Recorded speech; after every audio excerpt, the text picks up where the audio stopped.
Hi and welcome everyone to another episode of The Ninja and the Guru. Today we are very, very fortunate to have Manchester artist Tim Garner with us. Hi Tim. Hello. Hello everybody. It's great to have you on board. Tim's from the Northwest, as I say, Manchester in the UK, and he's an urban landscape artist. And so I think, Faisal, you've got the first question? Yes, I have. So Tim, you've mentioned that you've had learning difficulties when you were at school. Did that have an impact on becoming an artist? It had an impact on me becoming an artist. Yeah. Beyond that, I can't say. I've met many people who are creative. Well, they're all kinds of people. So there's no, it's not, you had problems as a child with learning, so therefore you became creative because that was the only outlet. I think it just finds a way. So, okay. So moving on with that, did it sort of push you in the direction of that? Was that the way to express yourself, through art rather than through words? Probably. So I was quite good at drawing, and I didn't read or write for a long time because I was born ambidextrous, and I was pushed towards the right hand, but it was very complicated. So I wrote upside down and back to front, but I couldn't read or write for a long time. I still have to have routines to know which day of the week it is, or left or right, or B or D. I have to go through a structure in my head every time, even after 55 years. Wow. If I'm presented with a question of, is it Wednesday or Thursday? I have to go through a system in my mind to get to the answer, amongst other things as well. So it was very difficult for me to read and write, and I had lots of problems at school, and I had to go and see lots of specialists because I had problems with interpreting things. I would interpret everything literally. So it made it very difficult in lots of areas. And I was pushed to draw by my parents as a means of expressing what I couldn't express otherwise. Yeah. And then I was quite good at it, and that feeds into, you get attention and you're told you're good at it, so you do more of it, and it becomes more of an outlet for expression. So initially, yes, I would say that being pushed by my parents who nurtured that talent. Yeah, you started off with the tradition, if we can call it that, with drawing, and then you moved into photography, didn't you? And then you amalgamated the two. You've never really been a traditionalist as such. So how do you capture that something in your photography or your work?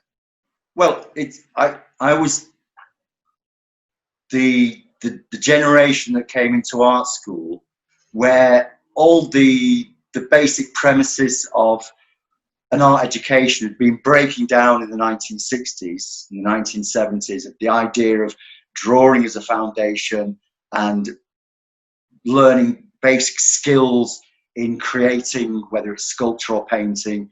So it was a time when the narrative became less about skill and tradition and more about individual freedom and creativity.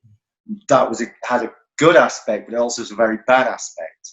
But the camera, because photography became, over the 20th century, became an art form in itself. Initially it was a technical means of representation, but it became an art form, and I liked photography, but I liked painting and drawing. So it was a means of, okay, photography isn't allowing me to create what I want to say. Painting and drawing isn't enabling me to do that either. So what if I mix the two? It started very slowly. It started by just little experiments, and I mean, basically it was a lack of skill on my part with painting and drawing. So photography was much more immediate and much more technical. It could give me the instant representation I wanted, but it didn't have the emotion of paint. Yeah. So paint has that spontaneous human physicality. Right. So it was, I mean, I didn't think it through intellectually at the time, but it was like, okay, each of these two disciplines gives me something, but neither one of them has enough. Mm. So it was slowly, bit by bit, pushing into one, into the other, and finding a language to make the two work together. And I continued that until into my 40s in a very systematic, rigorous way to develop these two languages uniquely and yet combine them into a unique synthesis. Mm. But as I've got older now, I've moved away from that, the experimental aggression of that practice towards a much more a returning to painting and drawing as primary skill acquirements. So I've become more calm and disciplined in my acquisition of those difficult skills to get to where I want to go. So I use photography far less. I use elements of it just to give a super realist kick to certain pictures, but I've moved a lot away from that. So Tim, how do you know when there's a setting or a scene that you can work with? How do you decide? Firstly, I look at everything. I mean, I'm very good with the imagination, so I can see possibilities in everything. There are scenes that I see that I know I can use, but not at this moment. So I do a lot of photography as a base for information. So the images I want, I'll photograph them, collect them, return to them, see what I want. So there are views that I see that I think that would be good in the right light.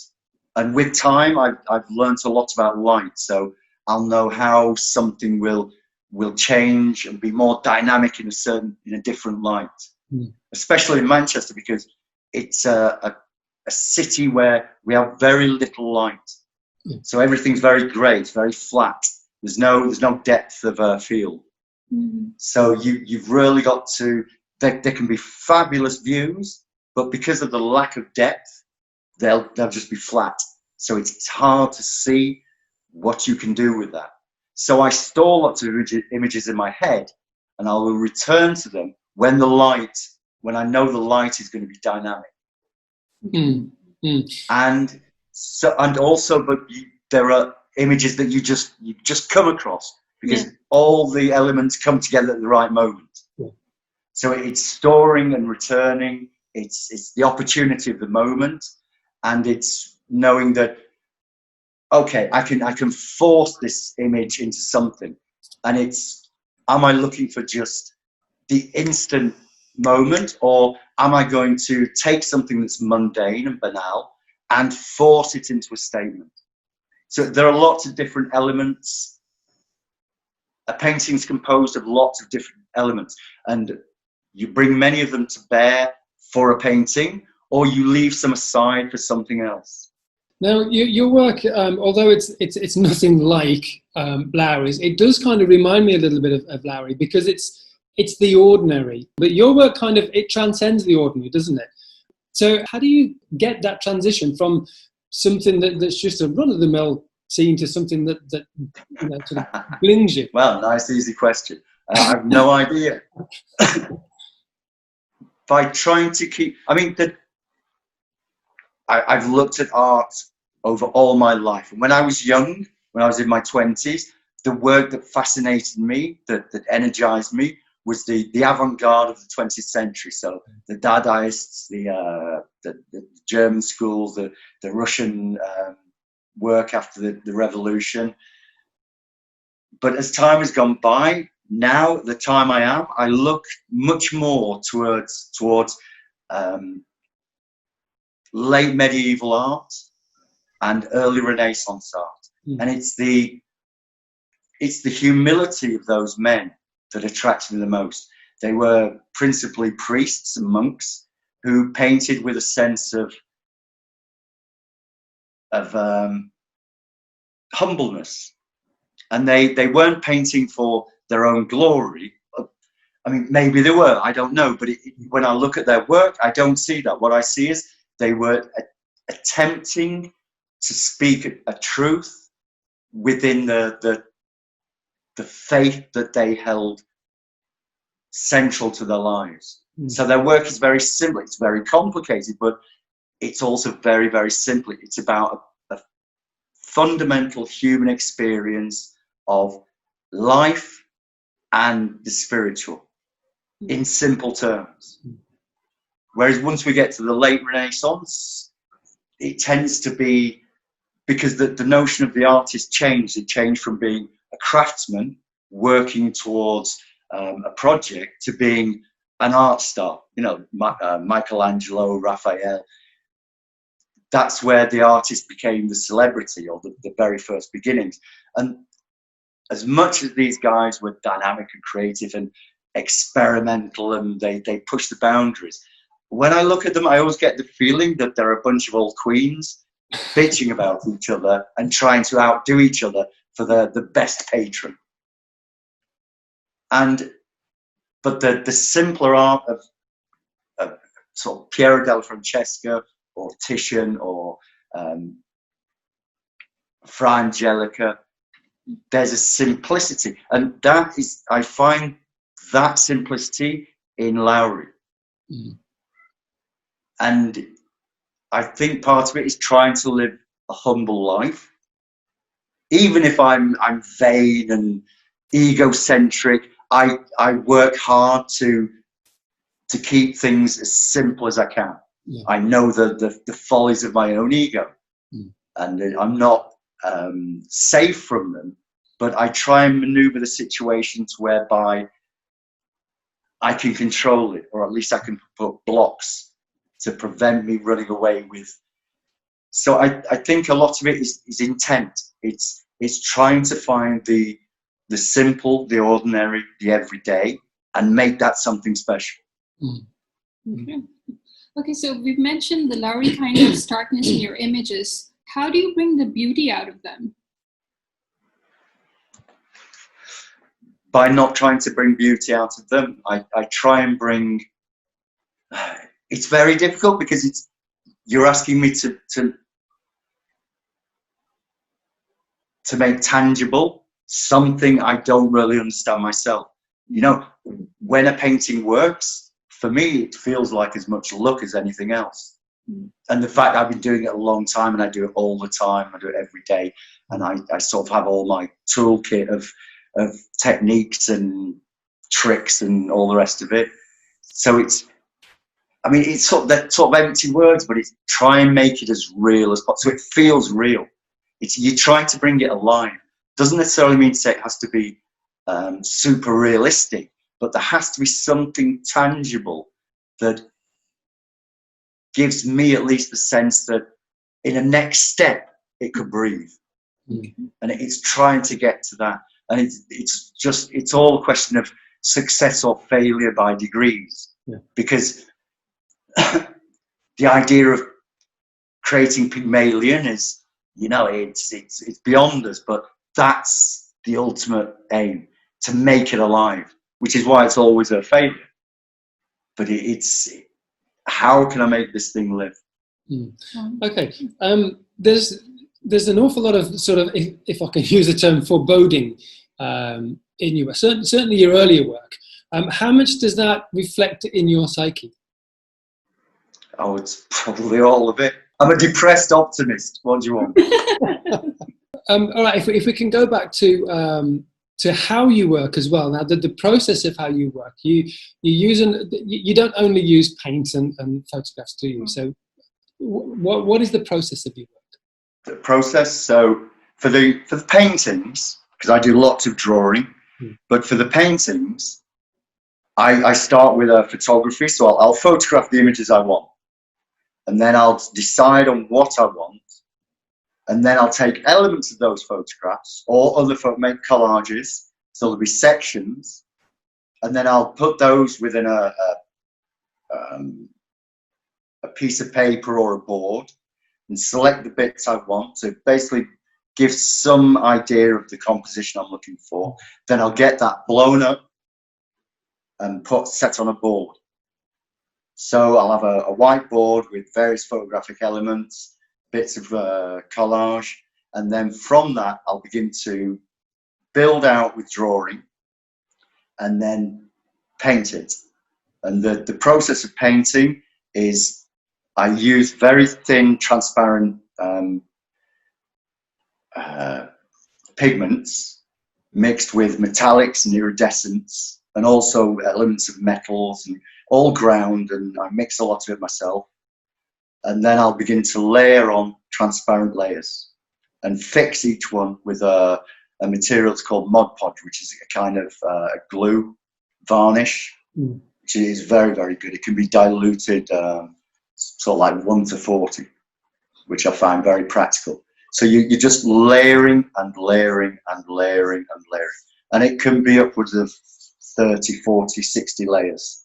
And this will build depth of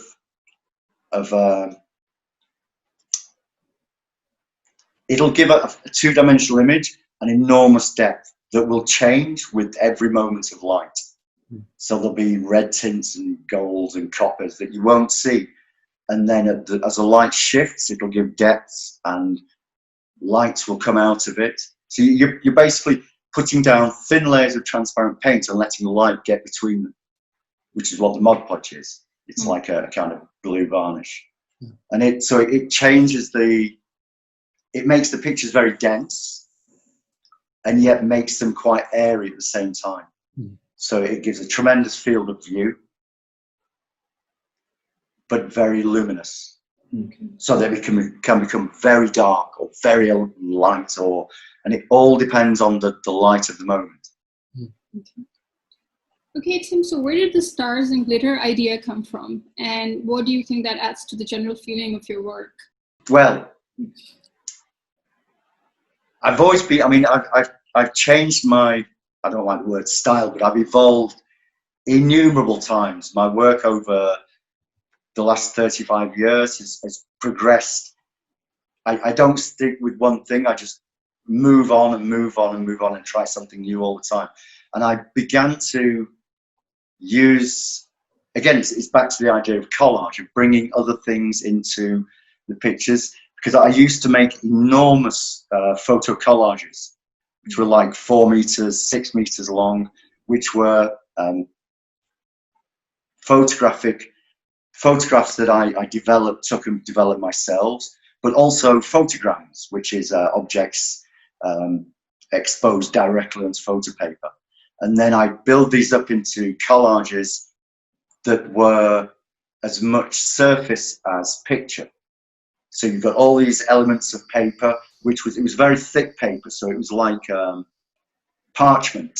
And then I'd staple it onto pictures, so the surface, the tensions, the physicality of the surface became very important.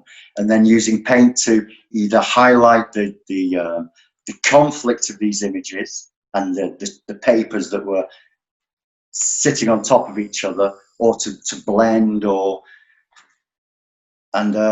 I always use different elements. So I bring in plastic plants or flowers or bones or bits of found things.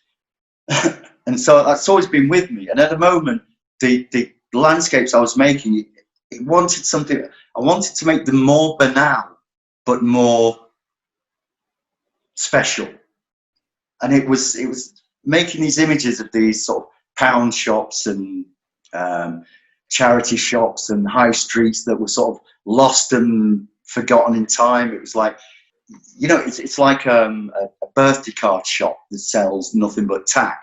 It's okay, how can you bring this into the painting itself without being despiseful or dismissive, but the elements of that mundaneness, how can you bring it into the painting to give the painting something of that sort of kitsch,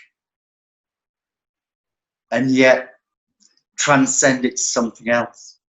So then I began to collect sorts of little flowers and decorative elements, and like a kid would put stars and glitter on a picture. It's a bit the same sort of thing. it's sort of dismissive and yet respectful at the same time. Mhm. And I very much like that work. Everybody has slagged me off for that work. They don't like it, but I love it. And I'm not going to start. I'm going to do some more pretty soon. Despite my galleries, don't do that. You got to stay true to yourself at, at the end of the day. Now, I sold most of them, huh? So there you you're go. obviously not that bad, huh? Honesty strikes a note with a lot of people. Now, your work in and around Manchester, it's with the early stuff, you focused an awful lot on the sort of the derelict places, the old chippies and the buildings that are sort of being repossessed or, as I say, derelict. And the subjects were quite dark, but there was still an element of hope that came through. How did you manage to get that in there as well? Just by observing what was there. I'm not going out looking for the worst or the best. It's like, it's what Manchester, it's what Manchester looks like. This is what the city is. And most cities are like this. Once you get out of the centre gleamy bits, most cities are built on hard work and, people who can barely pay the rent and, is the business going to survive the next 3 months? And so the grime and dirt of a city is what makes a city a city. And so it's simply, I just looked at that. I just looked at the transition of a place and just took what was there without thinking, I'm going to show the best or the worst. It's simply, this is the bit that everybody walks past. This will do. This is what I want to show. This is what everybody's experience is. But within that, the folly of human nature is that we hope for a better day. So that's where the hope comes from. It's the very act of being creative is hopeful within whatever hopelessness surrounds us. So I think it's just an act of affirmation of the everyday. As you mentioned, I remember when I first saw your work, they were the kind of things that you went past every day and didn't notice, and it wasn't until you looked at your work, you sort of, and it's almost like a trip down memory lane, but the memories are fading along with the buildings. Yeah, I really like that aspect of it. I do a lot of work on Paris as well, because I spend a lot of time there. They're not the same city, and the light is very different, which affects a lot. But it's the same premise. Once you get out of the bourgeois centre, it's working people and tragic lives on the whole. But within tragedy, people find moments of love and enlightenment and life. It's life it's coming to terms with the circle of it. And so I try and find those things. I'm not presenting propaganda. I'm trying to give an honest view of how I understand where I am and what's around me. Okay, so due to the recent events, people have not been out about too much. So how has going online been for you? Has it brought more opportunities? How is work online? I've barely noticed a lockdown. I mean, I don't believe it, and I've had numerous arguments with bus drivers and various people who attempted to get me into a mask. But I'm really suspicious of the whole thing. And already I live the life of a cave dweller, so it's not really affected me very much. Online, I just post my work. The only effect it's had is that a lot of the people who supplied my materials closed, which was infuriating. So I couldn't get my prints done, I couldn't get my materials, I couldn't get out to take images. So that has been extremely annoying, but everything passes. It's it's just a dirty globalist plot to enslave us, as far as I'm concerned. So ever the conspiracy theorist. Tim, I watched your recent TV appearance with the Home is Where the Art Is, and I don't think I thought it was a terrible program. I thought your work absolutely blew the rest of it away. And what was your experience? What did you think of the experience? I thought it's a good opportunity for me to be seen by thousands of people who would never see my work. So I took it purely on that level. Looking at the people's house, they had loads of paintings. They were not going to go for more Northern paintings. You know, I pretty much figured that they'd go for the stained glass and the sculpture. I mean, it was brutal when it was like, we choose you, we choose you. Yeah. That means I was okay. You know, and trying to smile, and that was a bit brutal, but it's exposure. It's you get your work seen, and I've had lots of very positive feedback. So, you know, the positive feedback is not surprising at all. The surprise for me was that they didn't commission you. Yeah, it was a big surprise. Tim, what's next? Any exhibitions lined up? Where is your main gallery? So my main gallery is Art2 Gallery. So it's all online. So I have no idea. I mean, with the global economic collapse that's going on, not that many people want to buy paintings, I think. But sales have picked up again now, so who knows? So what's next? The last series I was doing was looking down on streets, and I really like this. I like that as a template for painting. So I'm just doing some more of those. I'm doing some on Paris at the moment. If I can sort of jump back a little bit, Tim, with your style, it's now a lot of painters. If we can talk about, say for example, Reg Gardner, Peter Stanaway, Sue Atkinson, their style is very. It's them. Now your style is distinctive, but you still sort of move on, and I wouldn't say sort of chameleon, but I reinvent myself endlessly. Yeah. But it's good. It's good. Yeah. So I don't like standing still. I need to develop all the time. Where does the inspiration come? Once you've done a number of paintings and you're just saying the same thing again and again, it's okay. There's no point. You've already said it. So you've got to push it somewhere. You know, be ready to make some mistakes, or